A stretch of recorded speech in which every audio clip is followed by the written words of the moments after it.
Mesure d'application de la 9e ordonnance des autorités d'occupation au sujet des Juifs. En vertu du premier paragraphe de la 9e ordonnance du 8 juillet 1942, édicte des membres à l'égard des Juifs, il est interdit aux Juifs de fréquenter tous les établissements publics et d'assister aux manifestations publiques dont la liste suit. Cette mesure entre en vigueur immédiatement. Numéro 1. Restaurants et lieux de dégustation. Numéro 2. Café, salon de thé et bar. Numéro 3. Les théâtres. Numéro 4. Cinéma. Numéro 5. Les concerts. Numéro 6. Music hall et autres lieux de plaisir. Numéro 7. Cabine de téléphone public. Numéro 8. Karaoké et foire. Numéro 9. Piscine et plage. Numéro 10. Musée. Numéro 11. Bibliothèque. Numéro 12. Exposition publique. Numéro 13. Château fort, château historique ainsi que tous les autres monuments présentant un caractère historique. Numéro 14. Manifestations sportives, soit comme participant, soit comme spectateur. Numéro 15. Champs de course et locaux de Paris Mutuel. Numéro 16. Lieu de camping. Numéro 17. Parc. Der Ober SS une Policeführer ist Bericht de Killersterfettertet in Fränkisch.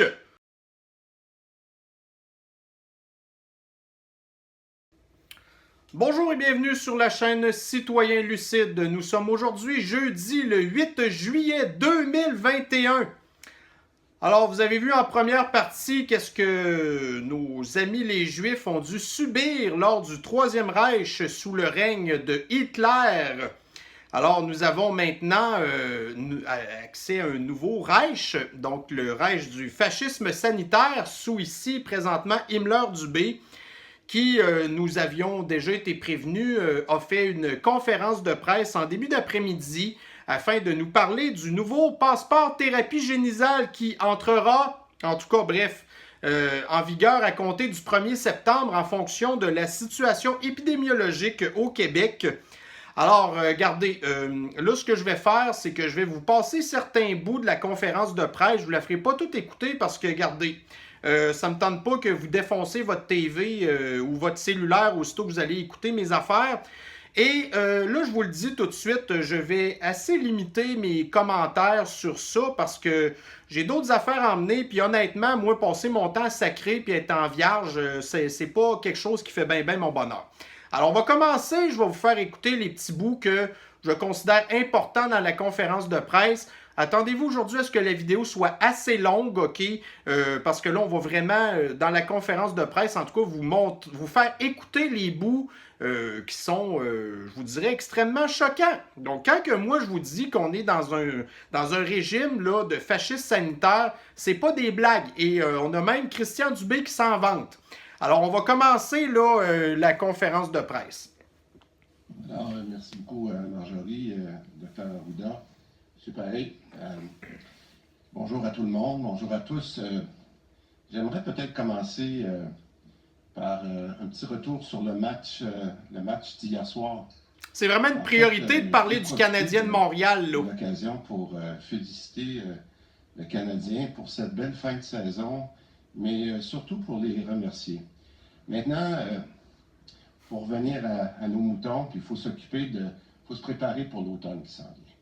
Et pour l'automne, je pense que pour la rentrée de septembre, là, et quand je dis la rentrée de septembre, je parle à la rentrée scolaire, mais le retour des vacances, etc., ce qu'on veut surtout éviter, c'est un confinement généralisé, et ça passe par la vaccination.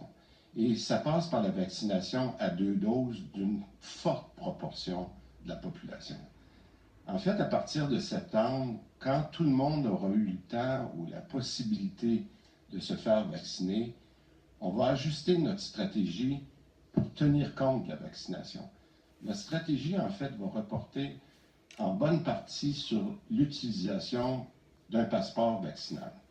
Puis je vais vous expliquer... Ça fait combien de temps qu'on en parle du passeport vaccinal? Ben non, vous les complotistes, vous exagérez encore. Le passeport vaccinal, et ça c'est important, seulement quand tout le monde aura eu la possibilité de se faire vacciner à 2 doses, c'est-à-dire environ vers le 1er septembre.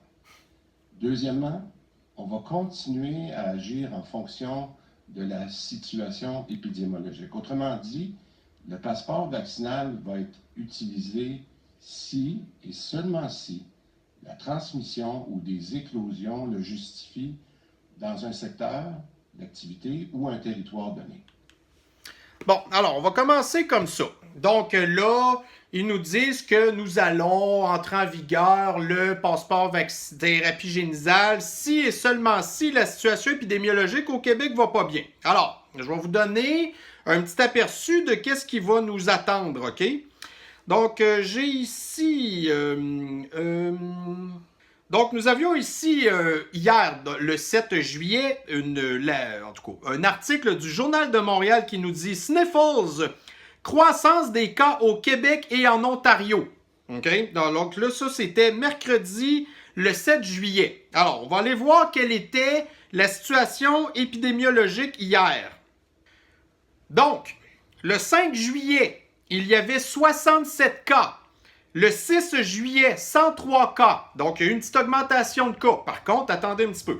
Donc là, ils ont fait leur une le 7 juillet en fonction du fait qu'on était passé de 67 cas à 103 cas pour toute la province au complet, 8 millions d'habitants. OK? Mais là, voyez-vous, la pogne où est-ce qu'elle est? C'est que lorsqu'ils ont eu leurs 67 cas, ils avaient fait 11 843 tests. Et pour avoir leurs 103 cas, ils ont fait 17 226 tests. Alors, ils avaient boosté presque de 6 000 le nombre de tests qu'ils ont fait à 100 $ chacun pour passer de 67 cas à 103 cas. Mais là, l'affaire où c'est ça qui est le fun, c'est de voir aller mère nature, OK? Donc, on a le gouvernement qui essaie de nous fourrer, on le sait très bien, en boostant le nombre de tests pour avoir plus de cas. Alors, on passe de 11 000 tests à 17 000 tests pour passer de 67 à 103. Mais là, l'affaire, c'est que hier, donc, ils ont fait 16 000 tests, donc presque 17 000. Et Mère Nature a dit, garde, on est tanné de la Sniffles. Alors, Mère Nature a dit, non, on va passer de 103 cas à 64 cas. Alors, malgré le fait qu'ils ont boosté le nombre de tests, eh bien, le nombre de cas, en fait, ça a continué à baisser. Par contre, ce que je voulais vous dire avec ça, c'est que, regardez, là, voyez-vous, les journaux ont fait un article avec une histoire de 67 cas qui devient 103 cas et on parle d'une, une explosion, croissance des cas. OK? Fait que imaginez-vous si on passe par exemple de 100 cas à 250 cas, ils vont nous dire qu'il y a eu une augmentation de 250% des cas, blablabla. Puis là, ils vont nous parler d'explosion, puis ci, puis ça. Puis là, le gouvernement va encore repartir sur les grands chevaux. Puis là, on va nous faire croire que la situation épidémiologique est hors contrôle. Il va y avoir 2 personnes aux soins intensifs, puis là, le système de la santé va exploser. Il va y avoir un enfant qui va pogner la sniffles à l'école. Ils vont fermer l'école au complet. On est pas mal sûr que c'est comme ça que ça va se passer. Donc, quand ils nous font à croire que ça va dépendre de la situation épidémiologique au Québec, on les connaît, on les voit venir gros comme un éléphant dans la pièce, comme on dit.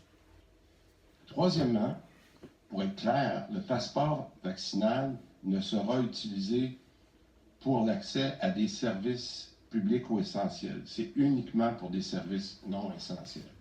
Alors, vous avez vu la liste tantôt que je vous ai faite des endroits qui étaient interdits pour les Juifs en 1942 de pouvoir, aller dans ces endroits-là. Eh bien, cette liste-là, c'est pas mal la même affaire. Alors, tous les services non essentiels. Tu sais, ce qui est essentiel dans la vie, en fait, c'est quoi? C'est d'aller à l'épicerie, puis après ça, le restant, c'est pas vraiment essentiel, OK? Sauf, évidemment, lui, il va en parler, là, les services publics, puis toutes ces affaires-là. Fait que si vous êtes dû pour renouveler votre permis de conduire ou quelque chose de même, ben, vous allez avoir votre service pareil. Pour eux, ils considèrent ça essentiel, genre. Mais autrement, là, tout ce qui est non essentiel, passeport thérapie génisale. Bon, maintenant, comment on va traiter l'application du passeport vaccinal? Par la vaccination, on a la chance d'agir durant l'été sur 2 niveaux. Un, pour mieux se protéger je suis déjà en train de pomper, individuellement ou collectivement, mais aussi, deuxièmement, pour éviter une détérioration à l'automne. Parce que plus on est vacciné collectivement, plus la protection augmente. Puis, voici comment je pense qu'on va utiliser le passeport vaccinal, et je le répète, à la fin de l'été, c'est-à-dire après le 1er septembre. Et je dis souvent si et seulement si, parce que on ne sait pas quelle sera la situation épidémiologique. Mais plutôt en plus, il n'est même pas capable de dire épidémiologique. C'est pas compliqué de dire ça, là. De le faire avant.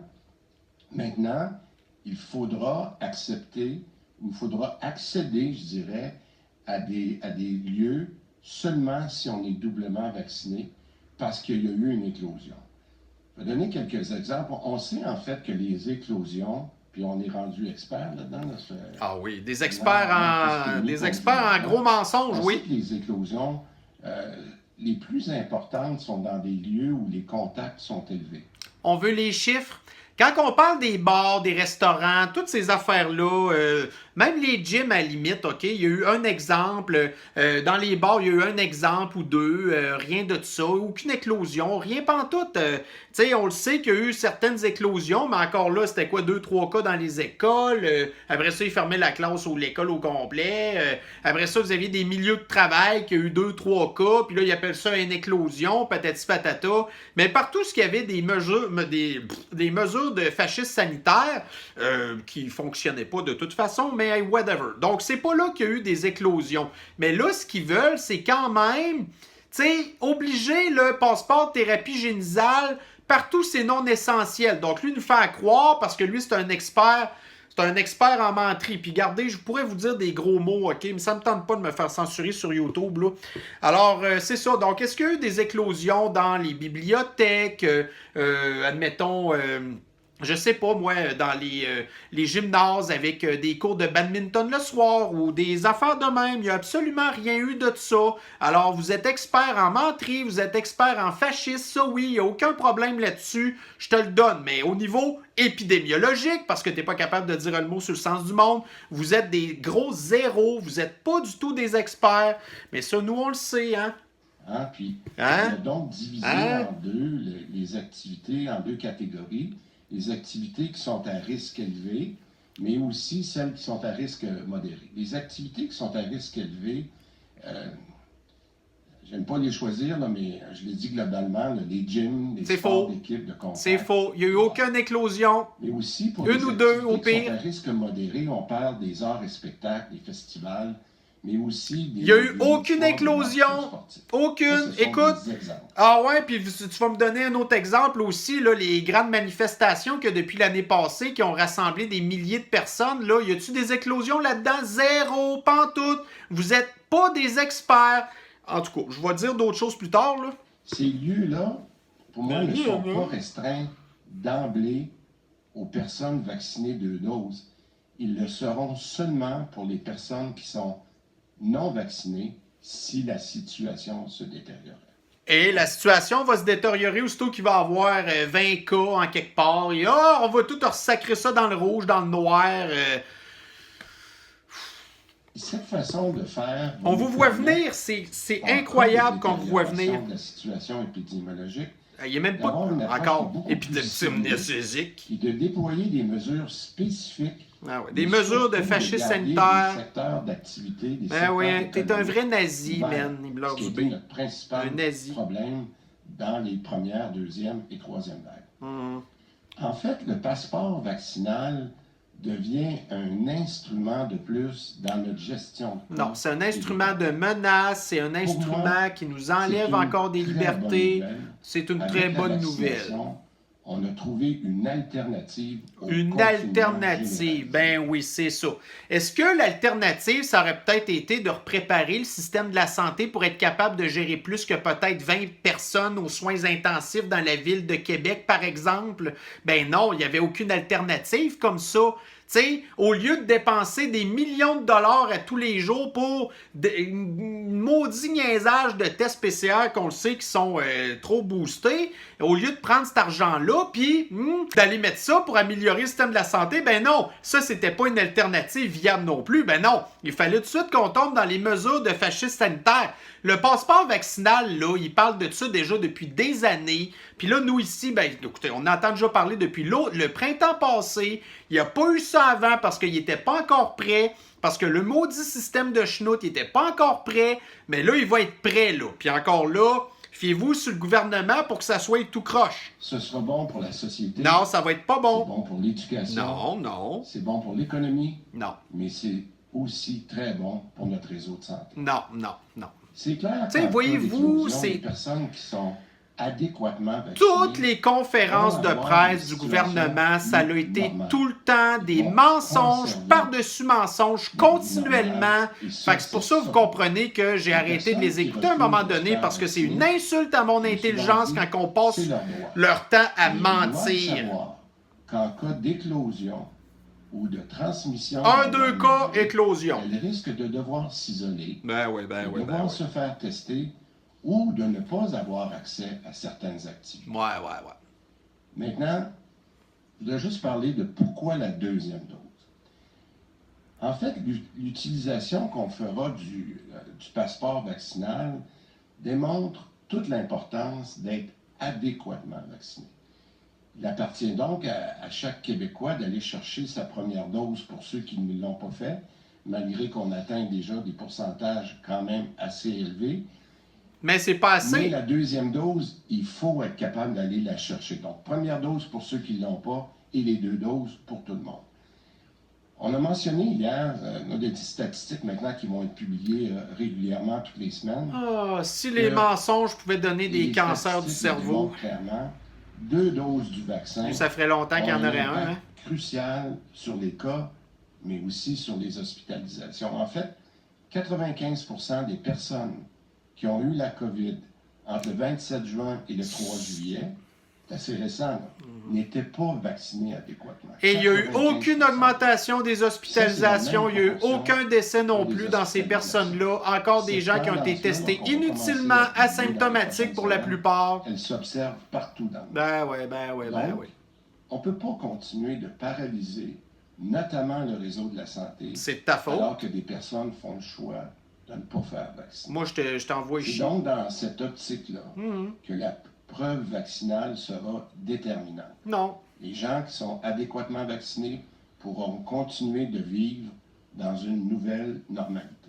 Nouvelle normalité, les amis. Nouvelle normalité. Et voilà, la nouvelle normalité. Et je veux faire un appel particulier Grand à ces reset. jeunes adultes. Écoutez bien ça, là, il va faire des menaces aux enfants. J'en ai un chez nous. Il n'y a pas de sentiment d'urgence. Je vous dis que ça commence à être urgent, cependant, de vous faire donner votre première dose si ce n'est pas fait en juillet. Si vous voulez être adéquatement vacciné au 1er septembre, ça commence à presser. Attendez pas de vous voir interdire l'accès aux bars ou à des activités Il fait des menaces. qui sont importantes pour vous si la situation se détériorait. Comment ça se fait que pendant la conférence de presse, il n'y aurait pas des gros bonzes là, de la police qui l'auraient ramassé et dirait hey, toi, là, ça suffit, là, tu nous as assez niaisé, là. On a ramassé des preuves contre toi, puis là, on te ramasse, mon gars, puis c'est terminé. Mais non, regardez-les, il parle puis il sourit en plus. Allez aux cliniques sans rendez-vous, on vaccine même dans les parcs. C'est super facile. Bon, écoutez, là, il faut qu'on parle de quelque chose là-dessus. Christian Dubé, là, ça n'est pas un médecin, OK? Il n'a aucune formation en médecine, 0 pin bar. La thérapie-génisation, c'est un acte médical.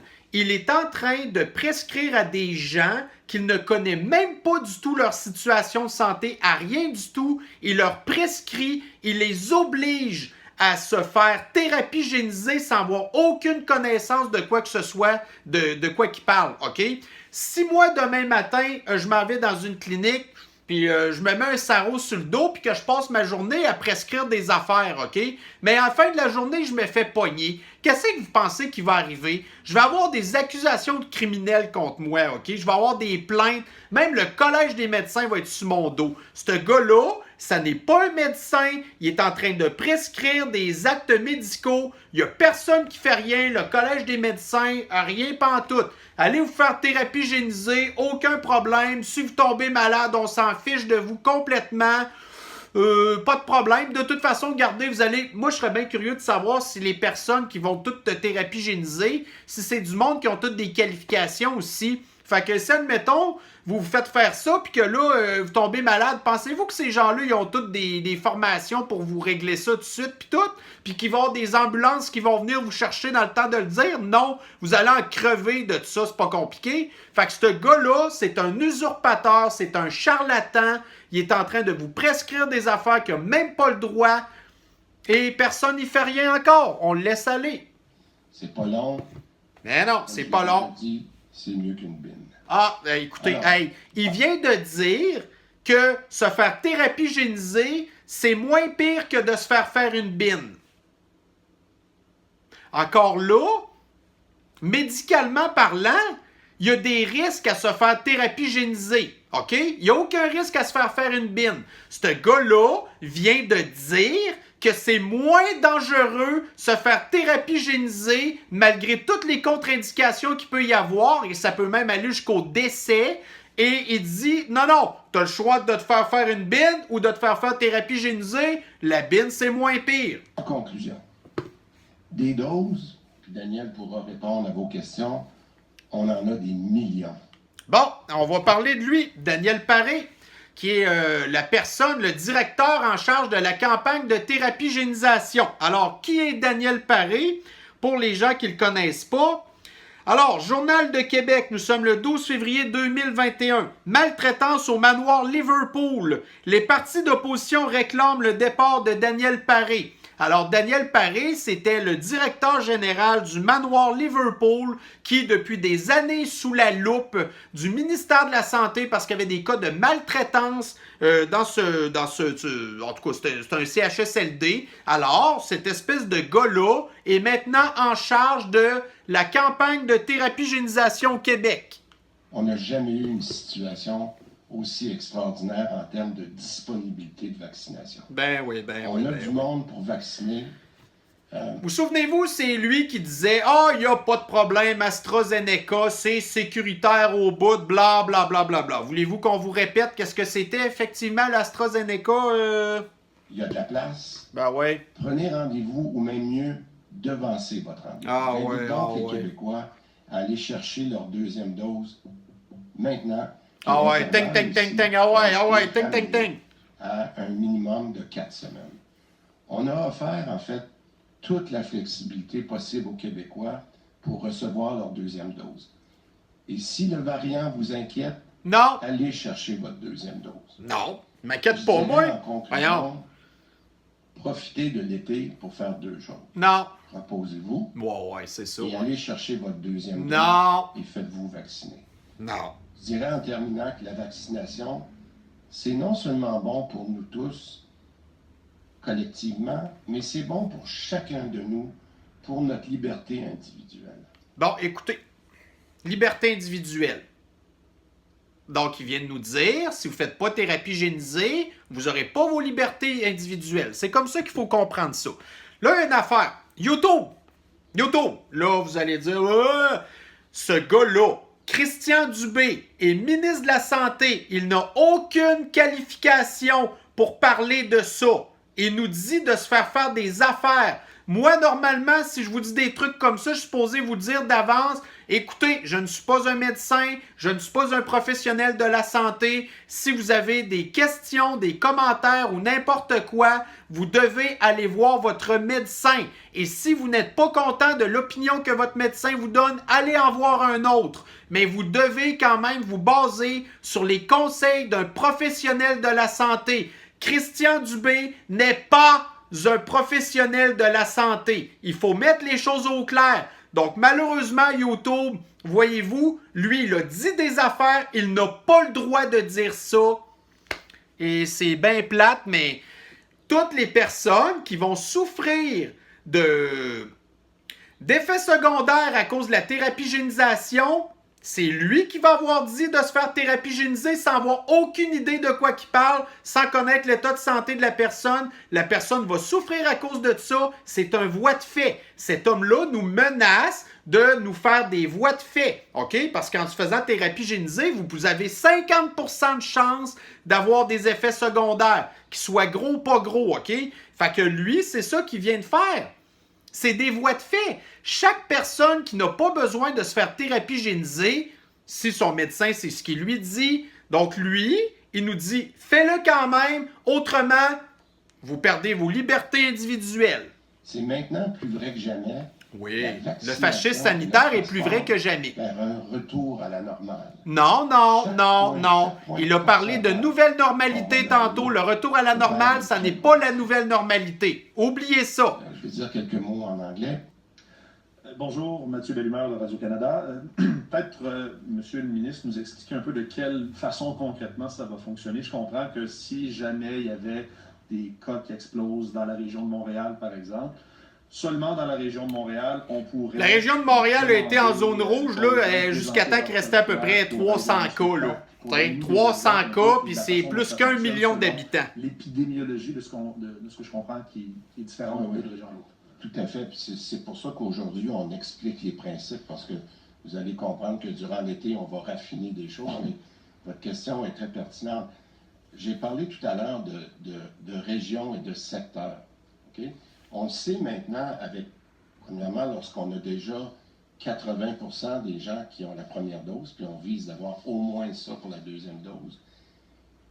Les éclosions, quand elles vont arriver, malheureusement, il va en avoir, elles vont être très ciblées. Comment il fait pour savoir ça, lui? Est-ce qu'il est épidémiologiste? Non. On était obligé de dire... On confine les bars ou les restaurants. C'est vous qui avez décidé de faire ça. Il n'y avait même pas d'éclosion. Donc, la grande différence, c'est pour ça qu'on change d'approche de gestion de crise. On n'est plus dans un... Ben non, on est dans le fascisme sanitaire. Mur à mur partout. Ah non, même dans une région. Ben non, on va y aller pire que ça. On va vous donner une fausse liberté. Des bars ou des gyms, puis j'aime pas donner ces exemples-là, mais c'est là qui sont les hauts contacts. C'est faux. On va dire, au lieu de fermer les gyms, le gars, il parle des affaires. C'est un épidémiologiste qui devrait parler de ça. Le gars, c'est un nobody. Il n'a aucune idée de quoi il parle. Il nous ment depuis la première journée qu'il est entré en fonction. C'est un charlatan. Il devrait se faire ramasser. À 30 ans, plusieurs sont des étudiants. Qu'arrive-t-il si, à la rentrée, on a... pas le 75%, puis qu'il y a des étudiants qui sont complètement vaccinés. Est-ce qu'eux vont avoir accès au campus et les autres devront suivre, par exemple, l'école à distance? C'est quoi la stratégie dans ce cas-là? Je vous dirais, premièrement, le grand principe... Il va encore pas répondre. Bouddha pourra compléter là-dessus. Mais on s'entend bien que l'école, c'est un service essentiel. Il n'est pas question de faire... Mais il y a des activités, des fois, dans l'école, qui sont moins essentielles. On peut parler des activités parascolaires. On est en train de regarder avec l'éducation puis avec la santé. Va-tu encore avoir des histoires de niaiseries de classe bulle à rentrée scolaire, vous pensez? Pensez-vous qu'il va y avoir encore des histoires de guenilles d'en face des jeunes à la rentrée scolaire? Qu'est-ce que vous en pensez, vous? Comment on pourrait se limiter? Ça aurait été le fun qu'ils posent des questions, par exemple, parce que ceux, ils vont pas en avoir posé. Ben, si vous voulez être certain, je ne dis pas que c'est pas le fun d'aller à l'école, mais les jeunes aiment plus faire du sport à l'école puis avoir des activités extracurriculaire. Extracurriculaire. Si j'étais un jeune, ben, je m'assurerais d'avoir mes 2 doses pour être sûr que je vais avoir accès aux activités que j'aime beaucoup. Merci beaucoup. Nous allons maintenant passer au micro 1.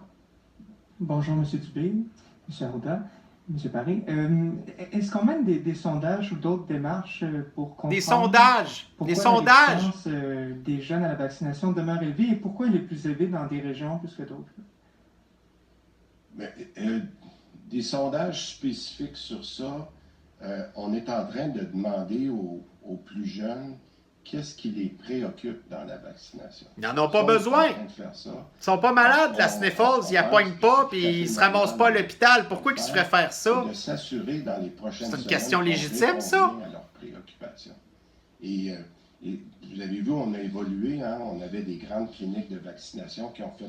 En tout cas, moi, j'espère que les jeunes de 18 ans et plus qui ont le droit de vote, OK, puis qui en ont pâti du fascisme sanitaire, qui vont aller voter en octobre 2022 pour Éric Duhaime, pour le sacré dehors, cette gang-là. C'est pas urgent pour eux, ben, c'est pas leur priorité. Ça veut pas dire que la journée qu'on leur donne l'accès, ils ne font pas. Et c'est ça qu'on est en train d'évoluer. C'est pour ça que je le dis aujourd'hui. Évoluer. On va tout faire. Le fascisme sanitaire, pour lui, c'est une évolution. Enlever nos libertés individuelles, c'est une évolution. La nouvelle réalité, c'est une évolution. Sérieux. Ces gens-là, là, ils parlent à l'envers.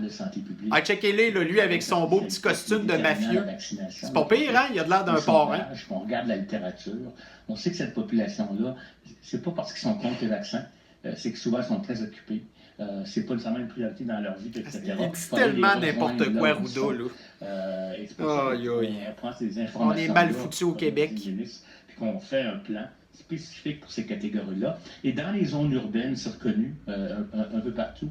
Les couvertures vaccinales, des fois, sont un peu plus faibles qu'en périphérie. Ouais. Fait que là, voyez-vous, là, il parle entre autres de Montréal. Mais Montréal, là, c'est une ville multiculturelle avec toutes sortes de gens, hein, les couleurs de gens. Et il y a beaucoup de gens de couleur qui veulent rien savoir de la thérapie génisation. Alors, en fait, le fascisme sanitaire et le passeport thérapie génisale, c'est encore une mesure raciste. C'est 2 doses de vaccin pour une plus de liberté individuelle et collective. Ah, des libertés individuelles. Ouh, encore. On peut, à juste titre, comparer le passeport vaccinal que vous allez mettre en place à ce qui se fait en Europe, par exemple en France. Là, ça semble quand même assez différent. Là. Un passeport vaccinal, c'est les 2 vaccins plus un résultat négatif. C'est pour les événements de plus de 1000 personnes. C'est plus généralisé, pas d'une région. Est-ce que vous vous êtes inspiré de l'Europe ou vraiment... Non, le fascisme sanitaire, ici, le passeport thérapie génisale, ça va être un des pires, un des plus sévères du monde. Même aux États-Unis, il n'y aura même pas ça. Il y a une grande différence entre un passeport vaccinal qui s'applique toujours pour les transports, pour les voyages. Ça, pour moi, c'est une chose. Ben, moi, ça, je suis d'accord. C'est vrai que c'est une affaire, mais nous, il veut mettre ça partout, lui, là, partout. Mais nous, ce qu'on vient de faire, que je pense qui est très différent, c'est qu'on dit le passeport vaccinal pour les activités non essentielles, il va s'appliquer seulement si on a un enjeu d'éclosion. Ouais, puis ça, là, on le sait, ça va arriver n'importe quand. Oh non, il y a 20 cas dans la ville de Québec, on retombe dans le rouge. Bon, bravo, ça va être ça qui va arriver, là. De ne pas avoir à se servir du passeport vaccinal. Alors, c'est là que je dirais que la différence est, c'est qu'on a mis une condition, puis on a mis un intérêt pour les gens de se dire, je vais continuer de me protéger parce que je vais avoir plus de chances d'être en situation normale, même s'il y avait des éclosions dans ma région. Moi, ça me sidère de le voir que lui peut tout parler de ces affaires-là sans aucune qualification professionnelle. Moi, je dirais ces affaires-là... L'utilisation de ce passeport vaccinal. Est-ce que, autrement dit, quand est-ce que la situation devient assez préoccupante pour qu'on dise on va de l'avant avec ça? Écoutez bien ça. Je vais laisser le docteur Arruda répondre à ça, puis... Écoutez bien Il ça. faut comprendre qu'actuellement, avec la vaccination, on va être dans une dynamique qui est complètement différente de la première vague. Ce que ça veut dire, c'est plus on a une couverture vaccinale élevée 2 doses, plus même contre le variant, il ne pourra pas s'exprimer de la même façon qu'il s'est exprimé s'il n'y avait pas de vaccination. Il n'est même pas épidémiologiste, lui non plus. Il dit n'importe quoi. Tu sais, si tu dis, moi, je suis un gars de la construction, OK, ouais. Mais là, il faut que tu fasses un panneau électrique. Ben, ça te prend un électricien. Puis ça te prend un plombier pour la plomberie. Lui, là, c'est n'importe quoi. C'est un nobody, OK? Oui, il est docteur en médecine, mais on ne sait même pas de quoi. Puis il nous parle d'affaires de même. Il n'y a personne qui est hospitalisé. Moi, j'ai ça des... Les activités de société peuvent continuer. Beaucoup de gens sont vaccinés, donc les impacts d'éclosion ne sont pas si importants. C'est des gens qui ont pas été vaccinés, comme le disait le ministre. 95% des gens qui sont hospitalisés ou qui font la maladie actuellement, c'est des gens qui n'ont pas reçu de vaccin ou qui ont reçu une dose. C'est faux. C'est qui les... On veut les voir, les malades. On veut le savoir. C'est qui les personnes. Puis ont-ils des comorbidités? On veut le savoir. Vous nous dites jamais rien. Vous arrêtez pas de nous mentir. Maintenir nos activités comme telles, si on veut ne pas être isolé parce qu'on n'est pas vacciné, parce que là on devient malade, c'est dangereux, etc. N'importe quoi, n'importe quoi. Le plus rapidement possible. Ah. Allez chercher votre deuxième. Et avec ça... Moi, je vous le dis, là, ce que ça va prendre une thérapie-génisation, là, c'est contre les menteries. Puis, imaginez-vous, il n'y a rien, il n'y a aucun virus de pire que ça, le mensonge. Mais eux, pour éviter de fermer un ils secteur. sont une mensongeonnite. C'est très différent des fois de l'utilisation qui est faite ailleurs ou de la compréhension que les gens ont du passeport vaccinal. Non, mais vous... Est-ce que je peux juste faire une précision? Non, non. Toi, là, on veut pas t'entendre parler, t'es même pas un médecin. J'ai de la misère à pas vous répondre. Check-les, là. Mais en ce moment, quand vous posez la question, moi, je fais la différence entre le taux de vaccination et le taux d'immunité. Il dit n'importe quoi. Qu'on nous demandait au début, quand on avait des variants qu'on connaissait là, dans les premières, deuxièmes, un peu moins virulents, on les a trouvés virulents, mais ils sont toujours moins virulents de ce qu'on commence à connaître avec le Delta, avec les variations, comme les variants. Tu sais pas de quoi tu parles, t'as pas le droit de parler de ça. Lorsqu'on nous demandait de parler de 75 %, qui étaient les chiffres qu'on entendait, puis qu'on a ajusté aux 12 ans et plus, ben moi, je suis très content qu'on soit déjà rendu à 80 % en termes de taux de vaccination, pardon. Mais ce que je vous dirais, c'est que je pense que ça sera pas assez. Et voilà, c'est pas assez. 75 %, c'est pas assez. 80 %, c'est pas assez. Ça sera jamais assez pour lui. C'est certain, parce qu'ils veulent l'implanter, le passeport thérapie génisale, parce qu'ils veulent contrôler nos vies. C'est pas compliqué. Est un impact majeur dans ce calcul. Bla, bla, bla, bla, bla, bla, bla. Je dirais la virulence du virus. N'importe quoi, tu nous mens, tu nous mens. On a dit 75 % c'était bon, 80 c'est sûr que c'est meilleur. Mais là, 85 c'est encore mieux, 90, voilà, c'est la perfection. Mais là, il y a encore mieux que la perfection, hein? Donc, on va y aller à 100 %. Sur le taux de vaccination, les gens le comprennent, puis je vous dirais, en résumé, vous savez, là, quand on vaccine, mon collègue réussit en équipe là, à faire 100 000 vaccins par jour, 90 000 de deuxième dose, on fait plus que 1,5 % de la population tous les jours. Fait que les gens vont pouvoir le suivre. Là. Dans les prochaines semaines, là, 41, 43, 45 %, on veut aller chercher 80. Puis si on est plus capable d'aller chercher les plus jeunes, on va monter à 82, 83. Ben oui, puis c'est eux qui ont le plus de problèmes avec les effets secondaires. Mais toi, tu t'en fiches de ça, de martyriser des enfants parce que t'es rien qu'un fasciste. Sur le variant, j'espère qu'on n'aura pas besoin. Mais si on a plus d'informations, ben là, on pourra finaliser notre taux d'immunisation. Ça va? Sous-question? Okay. Sous-question, je fais ça vite.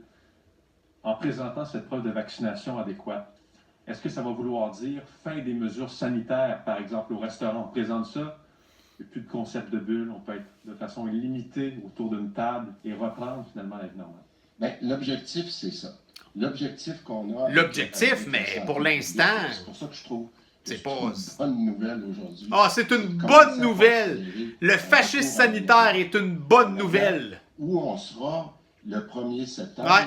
Je dis pas que les mesures sanitaires... L'étoile de David, là, en 1942, c'était une bonne nouvelle. On veut que ça arrête pour la rentrée. Oui, on veut que ça arrête, oui, c'est vrai, on veut que ça arrête le fascisme sanitaire. On est à 75-100 cas. Je pense qu'on est capable de dire il y aura des décisions de la santé publique sur une zone bleue, une zone verte, etc. Ben oui, ça ben va se oui. préciser dans les prochaines semaines. Alors, ils vont rejouer encore dans les zones. Par exemple, à partir du 1er septembre, si on est mal pris, là, on pourra appliquer le passeport. Ben oui. Moi, je fais la différence entre mesures sanitaires et le passeport de vaccination. Moi, je pense pas que le 1er septembre, que tout de suite, là, ça va prendre un bout de temps. On sait, l'automne passé, les cas ont recommencé à monter plus tôt au mois d'octobre. Mais regardez, si vous attendez à avoir un Noël tranquille, là, encore cette année...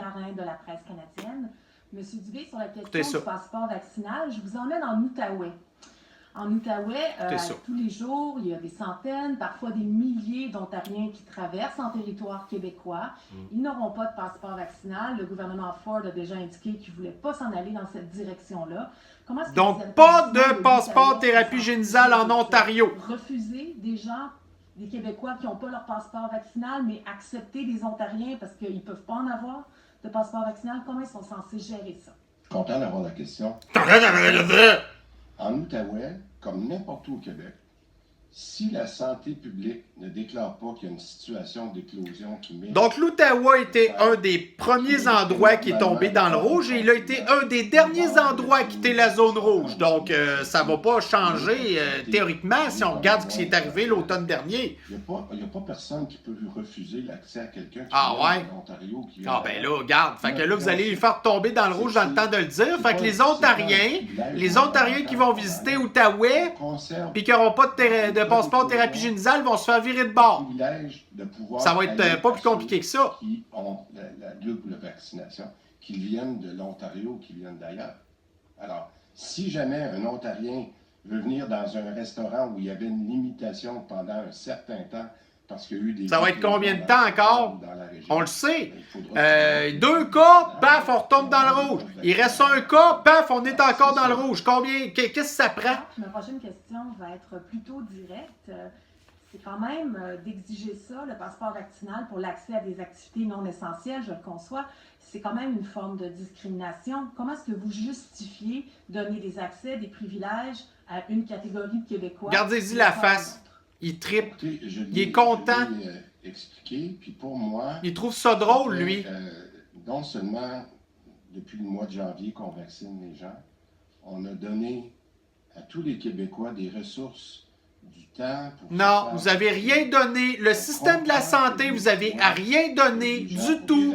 Vous nous avez emprisonnés chez nous pendant que le système de la santé pétait parce qu'il y avait une couple de 100 personnes aux soins intensifs puis tout, là. Vous n'avez rien fait de bon. Zéro. Dans le fait que 80% de la population veut se faire vacciner? Non, c'est faux. C'est pas vrai. Encore là, ils se basent sur les sondages de débiles légers que, vous savez, hein, je vous les ai déjà montrés. Si là. jamais vous avez à puis qui sont remplis par des personnes qui ont rien que ça à faire.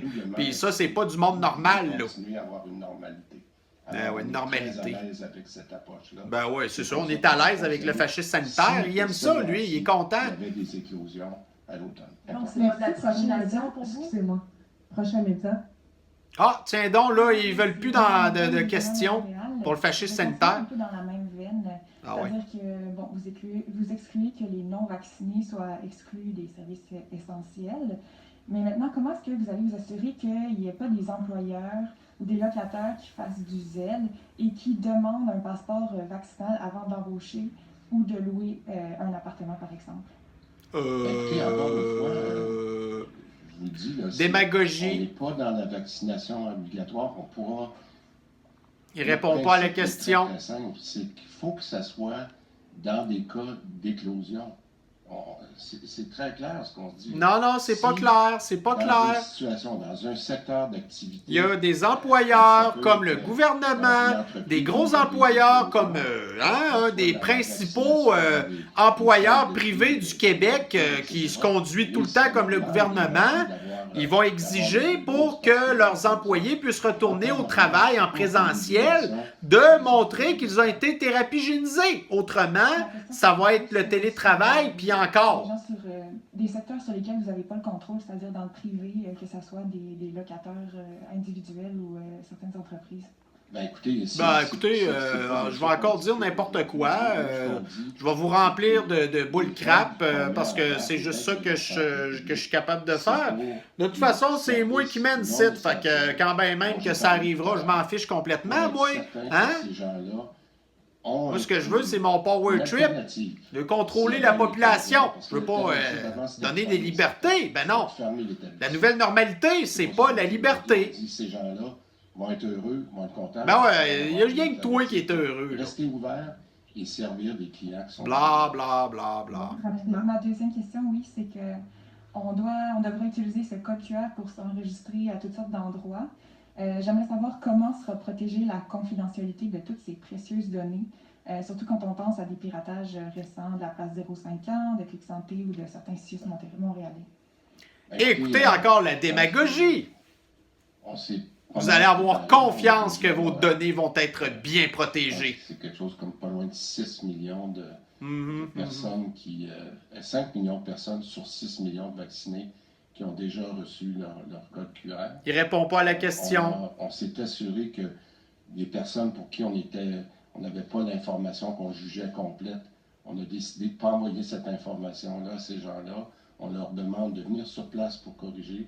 Cette semaine, Daniel. Fait que tu sais, ton dossier médical, il n'est pas assez rempli à leur goût. Va-t'en à telle place. Ouais, mais c'est pas ça que je t'ai posé comme question. Nos spécialistes de cybersécurité. Ouais, des crosseurs, là, des maudits jambons incompétents, là.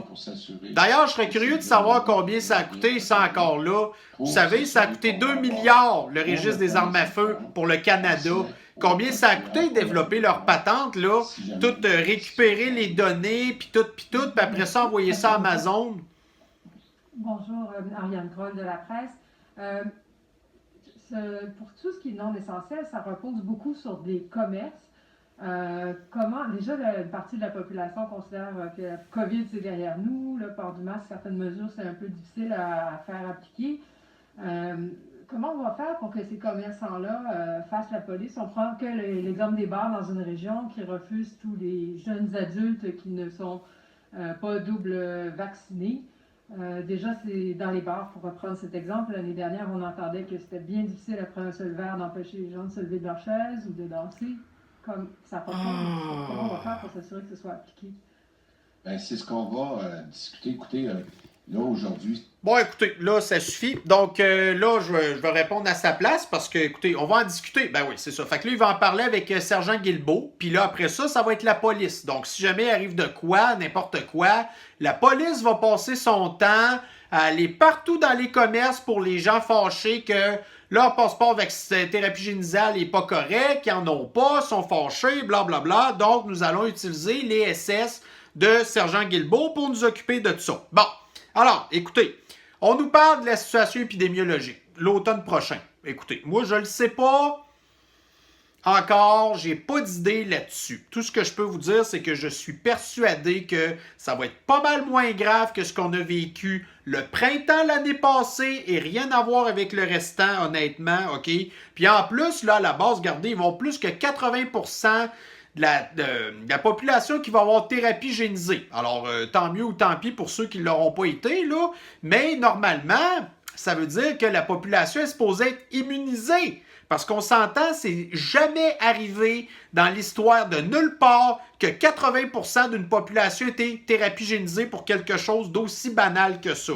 Alors, théoriquement, si la thérapie génisation fonctionne, ça devrait couper bien net les histoires. Mais non! Alors, le Journal de Québec ici, paru le 6 juillet, de Sniffles. Le variant lambda échapperait partiellement à la vaccination. Bon, encore un variant que la thérapie génisation ne fonctionne pas. Alors, donc, moi, j'ai malheureusement très peur que ça ne sera pas très long que, aussitôt qu'il va y avoir une petite augmentation de cas, vous allez avoir Québécois qui va rembarquer dans le trip là, de la variantose, puis tout, là. Et après ça, toute la machine va se réemballer. Puis comptez-vous pas sur, on a vu les enseignants, le personnel de la santé, il n'y a personne qui nous a aidés. Alors, on s'est retrouvés tout seul. Bon, alors là, ça sera pas très long qu'on va passer de la zone verte. Là, normalement, on devrait être en zone bleue. Là, il n'y en a plus de sniffles, là, honnêtement. Là, 60 cas aujourd'hui, genre. Il y a quasiment plus personne de malade non plus. Bon. Alors, on voit que nous sommes en fascisme sanitaire. Éric Duhem, vous savez, le chef du Parti conservateur du Québec, il a mis en ligne une pétition qui a accumulé pour l'instant 96 249 signatures. J'aimerais savoir dans l'histoire du Québec, dans toute l'histoire des pétitions, combien de pétitions ont pu obtenir autant de signatures que ça. Le gouvernement s'en fiche complètement. Anyway, c'est le décret d'urgence. Soit dit en passant, le décret d'urgence. Regardez, là, de la façon qu'il parle là, le passeport thérapie génisale, la seule façon qu'il va avoir de pouvoir implanter ça, c'est par son décret d'urgence. Parce qu'autrement, le passeport thérapie génisale, ça n'est pas une loi, il n'y a rien pantoute, c'est pas du tout passé à l'Assemblée nationale. Donc, ce que ça veut dire, c'est que le décret d'urgence va continuer ad vitam aeternam. On reste dans le fascisme sanitaire. En date d'aujourd'hui, 9 79 510 doses de thérapie génisation ont été données, ce qui correspond à 71,7% de la population qui ont eu au moins une dose de thérapie génie. Mais là-dessus, toutes les personnes vulnérables, les personnes que la sniffles affecte, OK, avec des... En tout cas, ils ont tous été thérapie-génisés quasiment à 100%. Alors, ça sert absolument à rien qu'est-ce qu'on fait là, OK? Mais là, écoutez, moi là, je vous le dis, est-ce que je vois une lumière au bout du tunnel? Je veux pas être plate, là, mais honnêtement, j'en vois pas vraiment parce que depuis le début, on se fait mentir tout le temps. Mais au moins, quand on est déjà préparé d'avance et qu'on les connaît, on le sait déjà qu'est-ce qui s'en vient. À la limite, regardez, si pendant 2, 3, 4 mois, vous n'êtes pas thérapie-génisé et que vous n'avez pas le droit d'aller au restaurant, bon, au moins, vous saurez que pour aller à l'épicerie sans problème, puis vous aurez la grosse paix, OK? Pour le restant, par contre, je vous dis pas que ça va être aussi facile, là, mais en tout cas. Alors, comment est-ce qu'on va s'en sortir? Je ne le sais pas. Par contre, moi, écoutez, je vais vous dire quelque chose, OK? Le fascisme, là, ça l'a jamais bien terminé. Vous vous souvenez comment ça s'est terminé dans la Deuxième Guerre mondiale? Alors moi, vous savez pourquoi que j'ai appelé ici Christian Himmler-Dubé. C'est parce qu'il me rappelle très bien Heinrich Himmler, OK, qui était pas mal le bras droit, en fait, de notre cher ami Adolf Hitler. Alors, comment est-ce que Heinrich Himmler a terminé sa vie? Je vais vous lire un petit peu l'histoire. Et Himmler-Dubé, Himmler, tu sais, voyez-vous.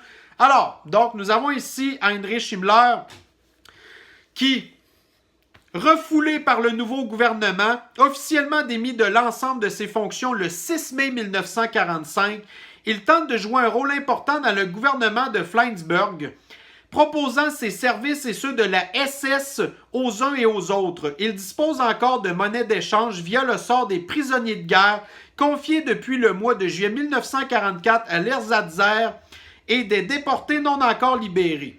Il tente donc de négocier, mais allant d'échec en échec, il se retrouve isolé au début du mois de mai sans avoir préparé sa fuite autrement qu'avec de faux papiers militaires et un déguisement de soldats débandés. Pourchassé par les Alliés, Himmler erre plusieurs jours autour de Flensburg, près de la frontière danoise avec ses derniers fidèles, 5 de ses plus proches collaborateurs, 2 de ses aides de camp et des policiers SS de haut rang, dont Heinrich Müller. Son projet est de fuir soit en Bavière, soit en Autriche, où il pourrait se cacher.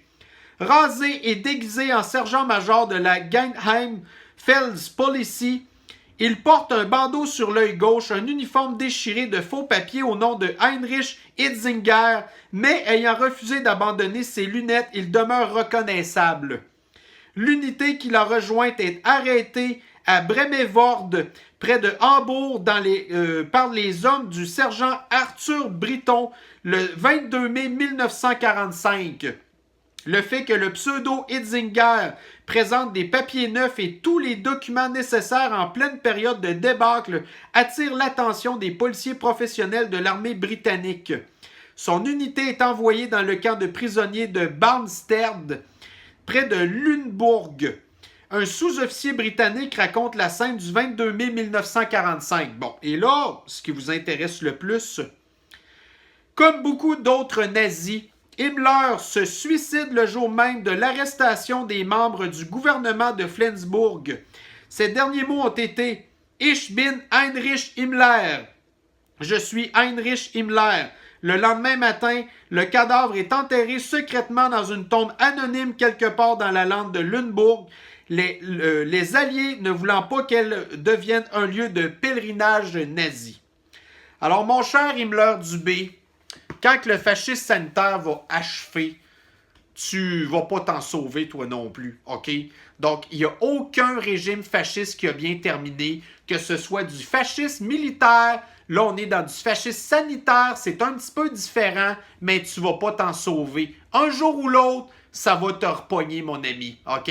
Fait que bref, là, tu t'es pété les bretelles, tu as eu du fun, tu as souri tout le long, tu as contrôlé les affaires, le message, blablabla, tu nous as menti en pleine face. Le DPCP aurait encore là toutes les preuves pour te ramasser. Éventuellement, tu ne pourras pas t'en sauver, OK? Alors, mes chers citoyens lucides, eh bien, c'était la capsule d'aujourd'hui. Bienvenue dans la nouvelle réalité du fasciste sanitaire de Himmler et sa bande. Alors, préparez-vous l'automne prochain. On va avoir encore de très durs moments à passer. Mais je vous le dis, on va réussir pareil à passer au travers. Mais c'est un dur combat. Et les combats, ça se passe plus maintenant avec des armes, puis des bombes, puis tout de trucs de même, OK? Les combats maintenant, c'est de la guerre psychologique. Puis moi, je suis persuadé qu'en bout de ligne, on va, en tout cas, j'espère qu'on va passer au travers. Alors, mes chers citoyens lucides, on se reprend sur une prochaine capsule. Prenez soin de vous. À la prochaine. Bye bye.